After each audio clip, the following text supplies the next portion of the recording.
The Dales Way, 80 miles from Ilkley to Bowness-on-Windermere in June and July 2025. At the end of June and the beginning of July 2025, while everyone was sweltering in the heat down south, I was having the best time walking the Dales Way in decent temperatures, around 20 to 23 degrees, and a fair bit of rain. This was probably one of the prettiest walks I have ever done. It runs for 80 miles, starting at Ilkley. It then heads up along the stunningly beautiful Wharfdale, crosses the Pennines, follows the River Dee down Dentdale, and ends up at Windermere in the Lake District. As usual, I walked well over the official distance and clocked up 106 miles in total. On my arrival in Ilkley on the eve of my walk, I went for a nice little 4-mile warmer-upper on Ilkley Moor prior to starting my 7-day adventure the following morning. Here I am on Ilkley Moor we tat. View over Ilkley from the White Wells Spa Cottage on Ilkley Moor. The spa pool, now enclosed inside the cottage, is said to have been instrumental in establishing Ilkley as a spa town. Ilkley Moor, Ilkley Tarn. Day 1, Ilkley to Burnsall, 16 miles. The official start of the Dales Way is by this bridge over the River Wharfe in Ilkley. Just 82 miles to go. Meadow Cranespill, which has astringent and antiseptic properties and is an essential pollinator, and Meadowsweet on the trail as I was leaving Ilkley. Meadowsweet contains salicylic acid, which is the active ingredient of aspirin. It can be used as a mild yet effective anti-inflammatory, astringent and carminative agent. It is particularly indicated for musculoskeletal inflammations as well as for various digestive problems because it protects and soothes the mucous membranes of the digestive tract, thus reducing excess acidity and easing nausea. The old Packhorse Bridge by St. Peter's Church in Addingham. This sheep was trying to eat my trousers.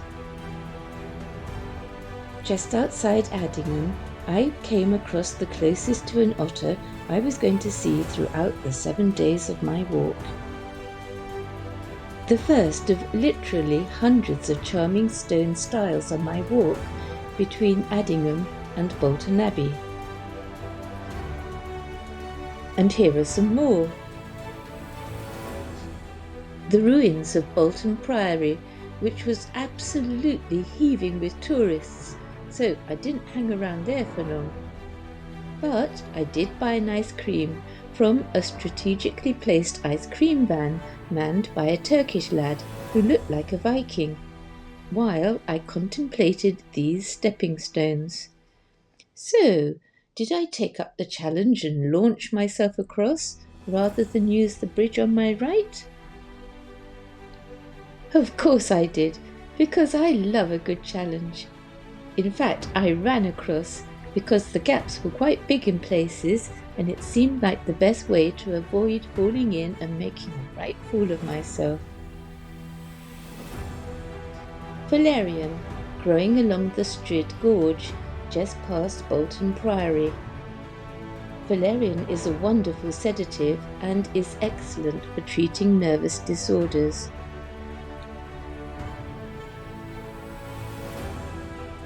Entering the Strid and the unrequited promise of otters. The River Wharfe, as it flows through the Strid Gorge. Apparently some of these rocks are over 340 million years old. Bardon Bridge. Wild thyme, which has expectorant, antiseptic and antispasmodic properties, and is also used as a culinary herb. Field scabious, which is a great pollinator and good for treating skin conditions. The River Wharfe, near Appletree Wick. Approaching the end of my first day near Hartlington. Another style. The Red Lion Hotel in Burnsall, my B&B at the end of my first day on the trail. A view of Burnsall from my bedroom window at my B&B. Day 2, Burnsall to Kettlewell, 13 miles. The trail passes St Wilfrid's Church as it heads out from Burnsall. The church has strong Viking connections. Here is the Viking exhibition in St Wilfrid's Church. The River Wharfe at Loop Scar.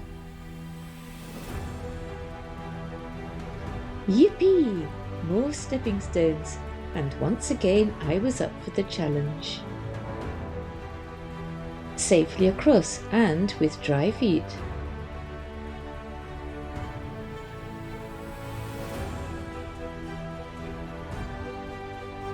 I walked past a lot of cows. And, oh wow, even more stepping stones further up the trail, just outside Grassington, with the 12th century church of St Michael and All Angels at Linton in the background on the far right. Yep, you guessed it. Once again I ran across. I was starting to enjoy these crossings. And then I had another style. Just before Linton Church, which also had a quirky style. Closely followed by another quirky crossing and style. Just before the Linton Falls outside Grassington.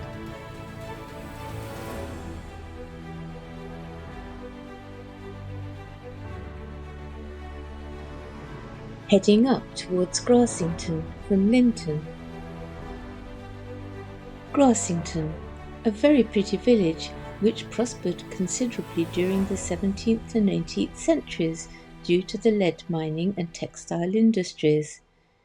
Today it is heaving with tourists, probably due to its charm and the fact that it is advertised as being one of the best loved villages in the Yorkshire Dales. I had a very tasty coffee at this little cafe. When I got chatting to the owner and I was complaining about all the cars parked in the streets that were ruining my attempts to take photos of the charming village, he reliably informed me that the cars are removed when they are filming there. Filming? I asked. What filming? And that's when he told me that Grassington has been used as the fictional village of Darrowby in the new version of the series, All Creatures Great and Small. He continued to wax lyrical about the village and pointed out a lot of the various buildings and landmarks that are used in the series. The stripy badger is G.F. Enderby Grocers. This is Skeldale House, where James, Siegfried and Tristan live and run their veterinary practice in All Creatures Great and Small. Leaving Grassington and heading out onto Grassington Moor. I lost count of all the stiles I climbed over along this section.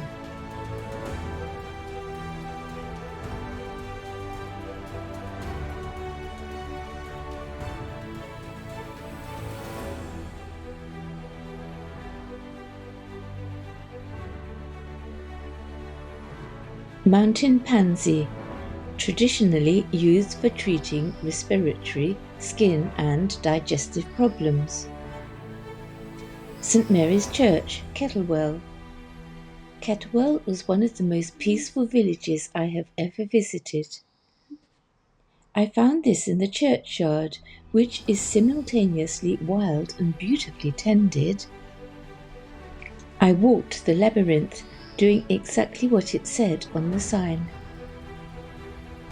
My B&B in Kettlewell, the Bluebell Inn.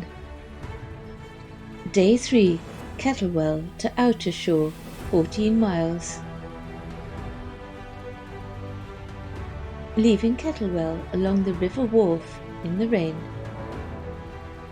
It was a wet day, but I was loving it. I met these two chaps from the Upper Wharfdale Mountain Rescue Team who were putting out markers for a charity run which was due to take place the next day. We walked together for several miles, exchanging banter in the rain. Wharfdale has so many different types of gates, stiles and bridges. Upper Wharfdale between Kettlewell and Hubberholme.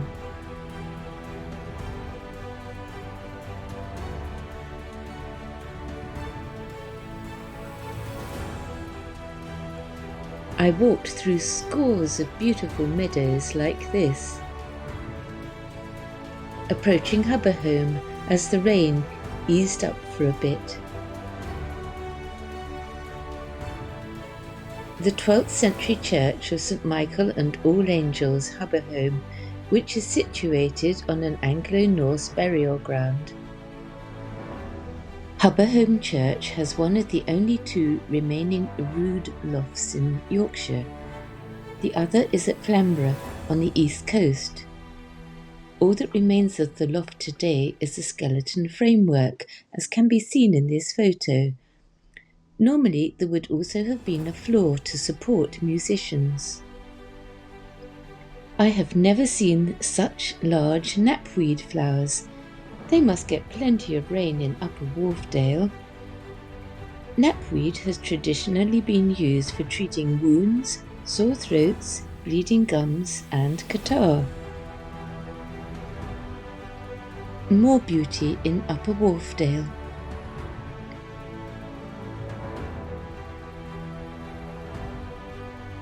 Langstrothdale in Upper Wharfdale, and the rain was coming on strong.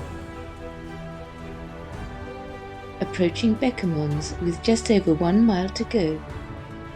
By this stage I was racing against time to meet my taxi, which was due to pick me up just past Beckermans at Outer Shore, the last settlement of any size in Wharfdale, to take me to Hawes for the night due to the lack of accommodation in the area. I made it with minutes to spare. This bath at my B&B was pure luxury after my long wet day. Day 4, Outer Shore to Cowgill and Lee Yeat, 15.5 miles. My day 4, the day I crossed the Pennines, was blighted by torrential rain all day with strong winds and thick mist, plus quite a bit of gradient and bogs. Consequently, I did not take many photos because I had to keep my mobile phone in a Ziploc plastic bag deep inside my rucksack to prevent it from getting wet. This bit was exciting because it marks the point where the Dales Way and the Pennine Way meet, and where my sister and I crossed when we walked the Pennine Way in 2016. The Dales Way and the Pennine Way run together for about 1.25 miles. I managed to extricate my phone for a few seconds in order to take this essential photo. I met a few other mad walkers while I was crossing the Pennines, and we all shared a sort of gallows sense of humour as we congratulated ourselves on doing battle with the elements in such dreadful weather. They actually gave me the strength to keep going when the rain, wind, bogs and gradient were starting to sap my energy. Descending into Dentdale and walking along the River Dee, and it was still pouring with rain. The Dent Head Viaduct.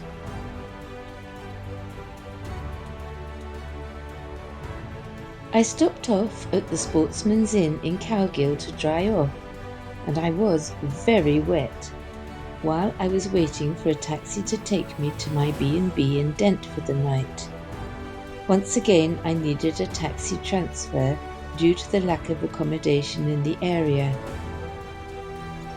Arriving by taxi in Dent in the pouring rain, I'm very relieved to have survived my extreme day unscathed.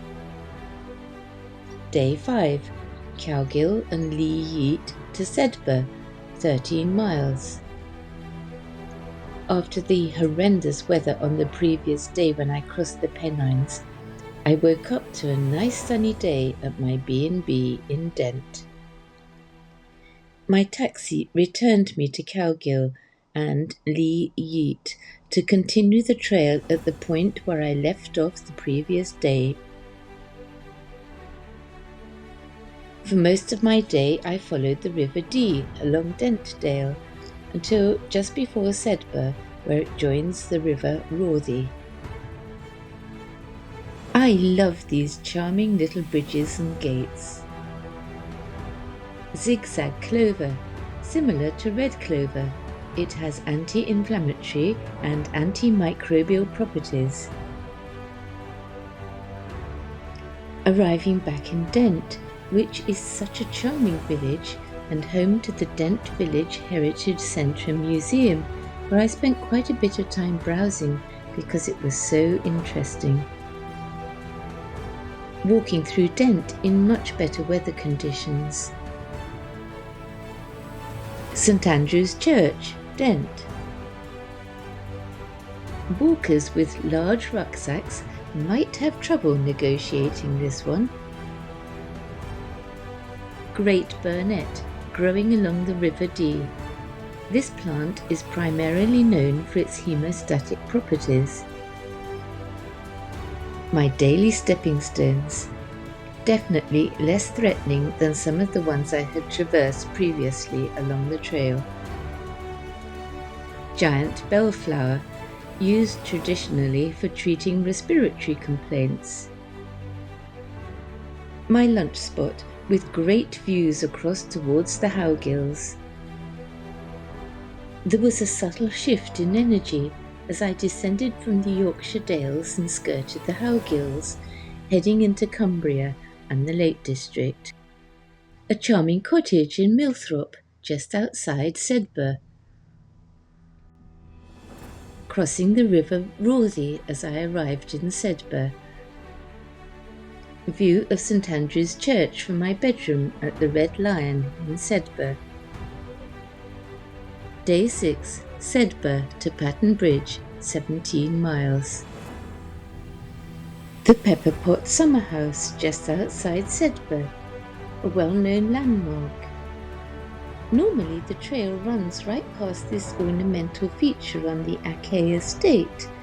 However, there were some men chainsawing a tree in the wood just before it, and there was nothing I could do or say to persuade them to let me sneak past.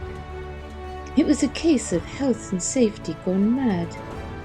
So I was forced to risk life and limb by sliding down an incredibly steep slope on my bum to reach the alternative route. I was left wondering which was more dangerous, the highly remote possibility of being hit by a branch or the very real danger of plummeting headlong down the slope. The trail skirts the Howgills after it leaves Sedbergh and heads towards the Lake District.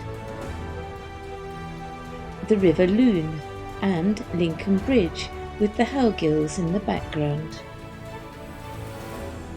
Another typical style and bridge on the trail along the River Lune. Approaching the Lune Viaduct. Bucolic scene near the Lune Viaduct. The Crook of Lune Bridge. Crossing the M6, an assault on the senses after walking for 6 days through beautiful, quiet, unspoilt countryside. My B&B for the night at Howstone Barn near Patton Bridge. Getting there involved walking a mile off the trail and up a pretty steep hill.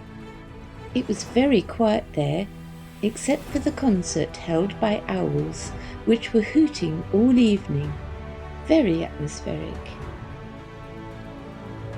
Day 7, Pattern Bridge to Bowness on Windermere, 17.5 miles. My B&B host very kindly drove me back down to the trail when I left in the morning to start my final day, and we met a traffic jam en route. Black Moss Tarn, just outside Pattern Bridge. Sprint Mill and the River Sprint, just before Burnside.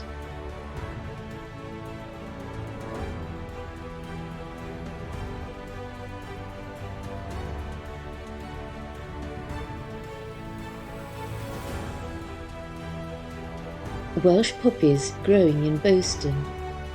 Welsh poppies have been shown to have anti-inflammatory, analgesic and anti-cancer properties. Another captivating style at Burnside, and giant hogweed growing along the River Kent. This is a phototoxic plant and can cause severe skin reactions if touched. The River Kent at Cowan Head. You could do worse than live in one of those flats, couldn't you?